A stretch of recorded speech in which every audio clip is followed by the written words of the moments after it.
Michael Vick. Michael Vick. Really? Really, man?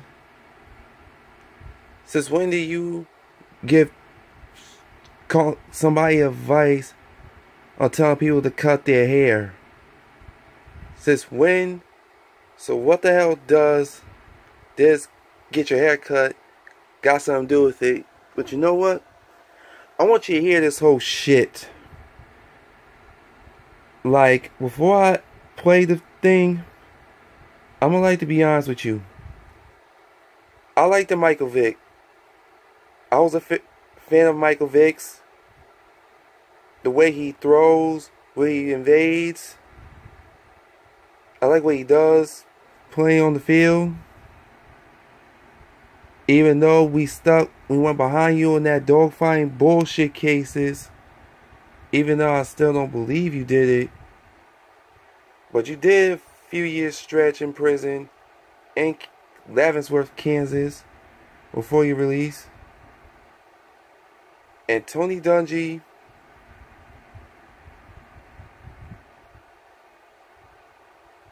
became your mentor and tried to get you on the right path.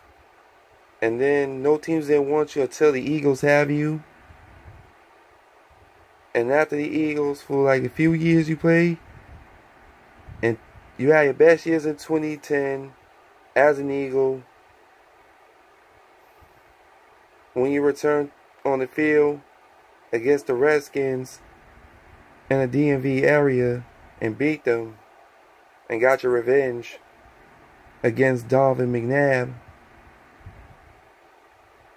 And right until this, I'm gonna let everybody speak for itself.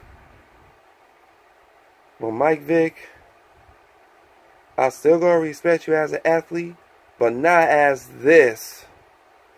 So let me start now. Mike, you went through a situation where, for lack of a better word, toxic coming out of prison. A lot of controversy around you because of the dogfighting deal. Tony Dungy wrapped his arms around you and helped get you back into the NFL. That's what I want to see from Colin Kaepernick, a football person, him get involved with. And I think he needs to actually talk and put his name on what he feels about the NFL and wanting to play. I think he needs to speak for himself. I think he really does. The first thing we got to get Colin to do is cut his hair. You know, I mean, listen, I'm not up here to try to be politically correct, but you know, even if he puts cornrows in it, I don't think he should represent himself, you know, in that way in terms of, you know, just the hairstyle. Just go clean cut. You know, why not? You know, you're already dealing with a lot of controversy surrounding this issue. That's a fascinating thing to hear you say, Mike. That he needs to do is, you know, just try to be presentable. I mean... Oh, hold on. Alright, since what does get back on the field was hair got something to do with him being unsigned? Since when does hair got something to do with it, Michael Vick? Come on, man. You just listen to the rest of it.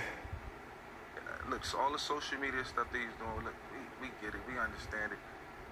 It's time for, you know, Collins to step up in a different way. And, you know, I think primarily the reason why he's not signed to a team right now is because of the last two seasons and not being as productive as everybody, you know. Let me just ask you a question, because I kind of chuckled when you said he had to cut his hair, because I just thought you didn't like the hairstyle, but you're actually saying that it represents something. Yeah, I just think perception and image is everything. And listen, it's not the Colin Kaepernick that we've known, you know, since he entered the National Football League. And I'm just going off my personal experiences, but listen, I love the guy to death.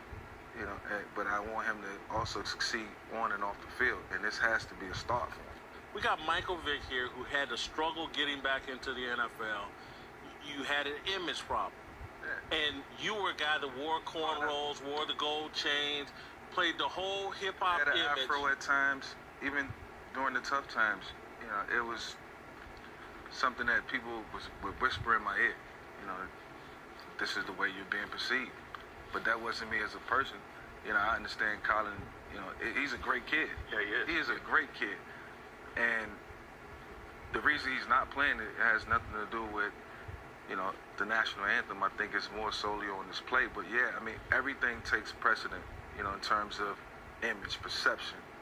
You know, you got to clean it up. You got to make sure you do it all right. I can see people's heads exploding over social media right now. Michael Vick says Colin Kaepernick needs to cut. Thank you. Always be honest. And give the man the advice he needs to go back and get Because that's his what I would money. tell Colin if we were sitting face to face and, you know, he wanted some advice from me, or if he asked me what do I think. Those are the words that may come out of my mouth in a different sense. What would you say to people? Oh, so he's got to sell out to get back in the NFL. He can't keep it real. It's not about selling out. When you're good and you're playing great, then you're going to be wanted. People are going to want to, you know, sign you. They're going to want to see you play. They want to see everything that you have to give. You know, in regards to him just not being signed right now. Yo, selling out. Colin Kaepernick was giving out impressions. He had the balls to give back to the poor, including the police brutality in every other state. Something that no motherfucking NFL players did not do. Only Colin Kaepernick did was stepping up, not putting his hands over the heart because of the oppression that happens to our black people, Mike Vick. What the fuck is wrong with you, man? I guess you done jumped on the motherfucking coon train. Haven't been talked with Jason Whitlock.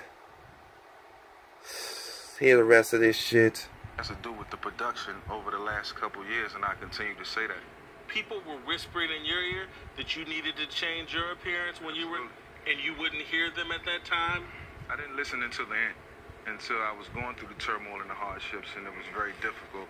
And then I started to see what was most important, and that was, you know, cleaning up, you know, changing my image, not just for public perception, but for the judge and what you know, everything that I was, you know, about to, you know, get involved in. So, you know, it was a difficult process, and it was one that I didn't like, but it was one that I had to accept.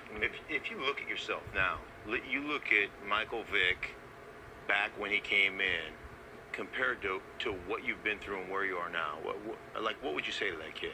My decision making is different, and that's the part that I always wanted to work on in terms of bettering myself as a person. I knew at the end of the day, I can go 23 hours out the day and make all the right decisions, and then in the last hour I can screw it up. And those are things that, you know, as a young guy, you don't get, you don't understand. And in reference to Zeke and his situation, I love the kid so much, and I appreciate what he do for the game of football. And I don't want to see him to continue to go through this. That's why I say he may need a life coach, somebody to be there on call to help him, you know, not have to go through these situations that's going to be detrimental to his career.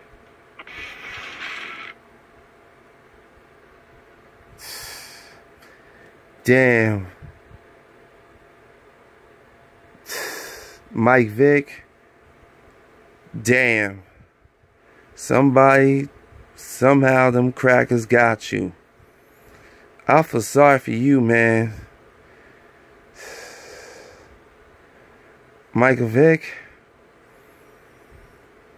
I feel sorry for you, dog.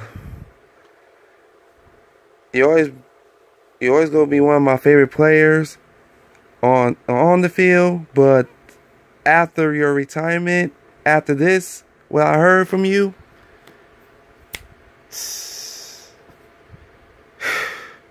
I guess